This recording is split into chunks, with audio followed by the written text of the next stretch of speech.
Bueno, estamos con el doctor Antonio Pachirré para seguir hablando de este tema de lo que está pasando en Tucumán con esta decisión de la justicia de suspender por el momento el juicio político a los magistrados del caso Verón. Doctor Rey, ¿cuál es su visión sobre este tema? ¿Qué puede llegar a pasar? Bueno, por pronto ya ha sucedido, ¿no es cierto? Se ha dictado una medida cautelar, diría que bastante sui generis en sus fundamentos, porque en verdad que quedé un tanto perplejo, diría casi atónito, cuando advertí a través de la prensa, debo aclarar, y no les obliga, porque en la página oficial, donde, ¿no es cierto?, el Poder Judicial de Tucumán plasma los casos salientes, los casos pilotos, la jurisprudencia, digamos, digna de destacar, todavía no ha sido publicado este fallo.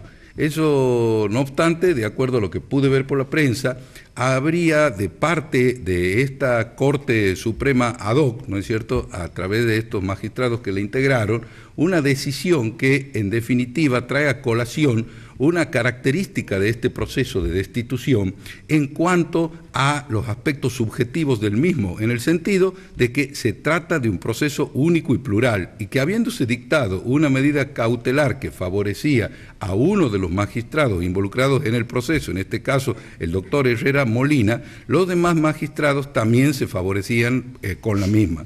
Más aún, a último momento, y creo que el día miércoles próximo pasado, o sea, el primer día hábil de esta semana que está ya finalizando, el doctor Piedrabuena adhirió al planteo que dedujo originariamente el doctor Romero Lascano a través de su abogado patrocinante, el doctor Julio Rugget, y en ese sentido también se benefició, digamos, con esta cautelar, pero aquí que aun cuando no lo hubiera hecho, de acuerdo a lo que se advierte en los términos de la sentencia, lo mismo le alcanzaba. Lo mismo lo hubieran alcanzado los efectos de esta medida cautelar. Esto a mí me llama poderosamente la atención, aun cuando a esta altura ya tengo, en ese sentido, agotada mi capacidad de asombro. ¿En qué sentido? Aquí hay un leading case, hay un caso piloto, que es la sentencia 888 del año 2008, que se dictó en los autos Colegio de Abogados de Tucumán versus Convención Convencional Constituyente de Tucumán sobre inconstitucionalidad, a donde, entre otros tantos puntos que se cuestionaron, también se lo pretendió cuestionar al jurado de enjuiciamiento. Y en ese acápite, en ese punto, el Superior Tribunal de la provincia, en su constitución natural, cabe destacar, porque debo hacer también en esto un paréntesis, los jueces que están actuando son jueces ad hoc, porque el doctor Romero Lascano cuestiona que la Corte tenga, ¿no es cierto?, injerencia, en este caso, dentro de lo que es la estructura del jurado de enjuiciamiento, y en ese sentido los vocales naturales todos, digamos, se excusaron de actuar. Él está cuestionando la acordada de designación del miembro de la Corte y también el decreto del Poder Ejecutivo por el cual el gobernador lo designó a su fiscal de Estado para que lo represente en el juzgado de enjuiciamiento, planteando una cuestión que creo que no está totalmente clara de la manera en que se la plantea en esta acción declarativa de constitucionalidad o en la demanda que plasma la misma, que precisamente es una aparente contradicción entre el artículo 126, que dice que el gobernador no podrá integrar el jurado, y el 127 dice segundo, que le da la posibilidad de que él designe un representante. Lo que se quiso evitar en la Convención Constituyente con la no presencia del gobernador es algún tipo de supremacía o influencia, dada la alta investidura de ser el primer mandatario de la provincia. Pero no puede dejar a criterio de interpretación, doctor. Bueno, la justicia, la Constitución tiene que ser taxativa. No, perdón.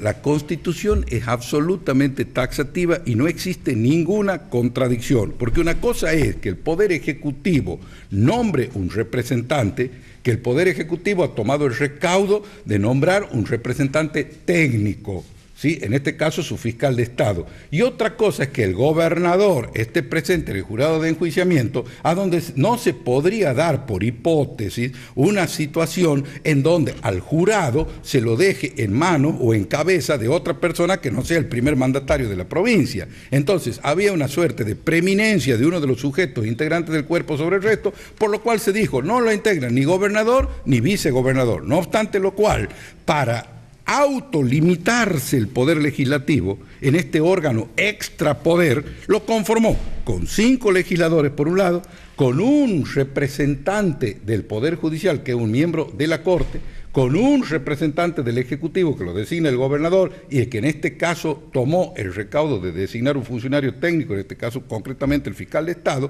y luego un representante de los abogados en el ejercicio libre de la profesión, que se elige por elecciones a través, ¿no es cierto?, del Colegio de Abogados. Doctor, ahora, volviendo al concepto inicial, decía, y me he ido totalmente del tema y del concepto, hay un caso piloto. Es el fallo 888 del año 2008, en los autos Colegio de Abogados de Tucumán versus Convención Constituyente. Allí se dice con total claridad, estamos en presencia de un proceso jurisdiccional y no de un proceso judicial. Es una cuestión a donde el mérito o la ponderación de las cuestiones que se ponen a decisorio del jurado de enjuiciamiento son cuestiones que hacen a la política institucional del Estado y no cuestiones netamente jurídicas. Por lo tanto, se trata de un proceso de características, digamos, constitucionales y de características que nada tienen que ver en concreto con un proceso judicial. Repito, es un proceso jurisdiccional y no es un mero juego de palabras y no judicial. Por lo tanto, hay que respetar estas características sui generis y no puede haber algún tipo de injerencia, en este caso de cualquier ciudadano o individuo, pretendiendo variar esa naturaleza intrínseca de este instituto, doctor, que es el jurado de enjuiciamiento. Para terminar, doctor, para usted, esta cautelar, prácticamente para todo, o hay que reformar la Constitución, es decir, arranquemos de vuelta, modifiquemos este artículo. Bueno, Germán, no solamente por esto, por tantos otros temas, resulta que nosotros tenemos que... Bueno, nos centramos en este es el tema de hoy. Vamos a colocarnos en la hipótesis de que esta acción, que no creo que prospere, que en definitiva tendrá el trámite de un proceso sumario conforme lo provee el artículo 90 del Código Procesal Constitucional y que por ende va a llevar una buena cantidad de tiempo tramitarlo, sobre todo si en el interín hay algún tipo de articulación incidental, algunas cuestiones... ¿Cuánto tiempo es el...? No se puede hacer una estimación, pero si en este caso, ¿no es cierto?, los actores se dedican a hacer planteos incidentales, por más sumario que sea el proceso, se puede dilatar tranquilamente a los tiempos que nos tiene acostumbrado la justicia. Nosotros nunca hablamos, ¿no es cierto?, de menos de un año para no crearle falsas expectativas a los clientes y en verdad que creo que se está desnaturalizando un instituto extrapoder que se incorporó a la Constitución y a través del cual, así como el Poder Ejecutivo se autolimitó a través del Consejo de la Magistratura, concretamente en este caso la legislatura, que antes tenía el procedimiento de juicio político en el ámbito interno de la propia Cámara, dijo no. Vamos a crear un órgano extrapoder, vamos a darle algunas características técnicas sin perder su carácter de jurisdiccionalidad, no de judicialidad, y en esto se incorporó ¿a quién? Al Poder Ejecutivo, se le incorporó al Poder Judicial a través de la Corte y a los abogados en el ejercicio libre de la profesión. Doctor, para terminar, la pregunta es esta. ¿Usted estima que hay que reformar la Constitución para esto? Pero, Germán, no tenga duda. Ahora, ¿sabe, Germán, cuál es el único consuelo que me queda? ¿Cuál? Y usted me dirá que en esto, a la pucha, me dice, pues, ¿cómo? Sí, me queda un consuelo.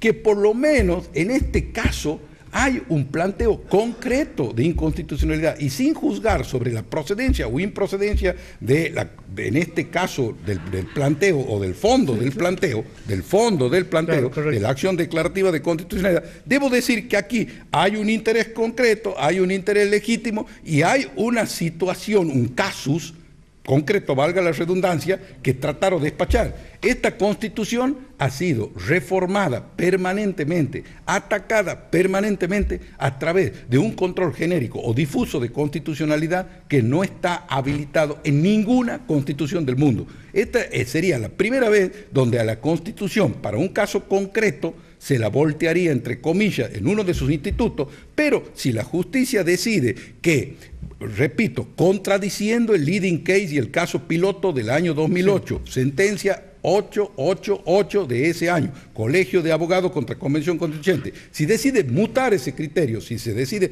variar ese criterio, también habría que reformar la Constitución para adaptar el jurado de enjuiciamiento a lo que eventualmente diga la justicia. Gracias, doctor. Gracias por No, venir. al contrario.